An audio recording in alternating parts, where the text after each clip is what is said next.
Hi, I'm Chris, and I want to welcome you to the beginning of your journey as a community at worship. Worship is what the church is for. Discipleship, missions, everything else we do, all outgrowths of our biblical call to worship better, and to bring more worshipers into the kingdom. This program, A Community at Worship, and the book on which it's based provide practical examples of how to discover and document and live into your community's worship norms, as well as a framework for evaluating and implementing them.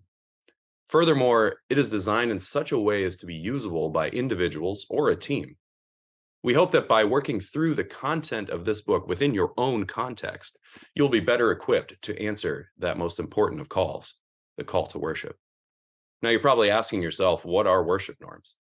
Well, worship is simultaneously our highest calling, and in many cases, the element of our shared life together as the body of Christ that creates the most strife within our communities.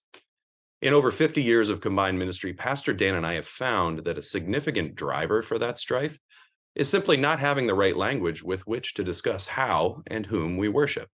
We call this language worship norms, and we bucket them into three categories from least important to most: practice, the things that we do; culture, our context and our shared history; and theology, our understanding of the who and the why of worship. More often than not, these worship norms are unspoken, and the fact that we do not acknowledge and embrace a shared understanding of what worship is or could be leads to conflict. Practical matters get elevated to make or break decisions. The inertia of tradition drives worship rather than worship being driven by a dynamic, living expression of our love of God. And altogether too often, we lose sight of that who and why. By speaking the language of your community's unique worship norms, you can help to remove the scales from your worshipers' eyes.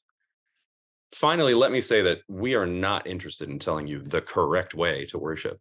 Instead, we want to help you discover and live out the unique worship norms that exist within your congregation already.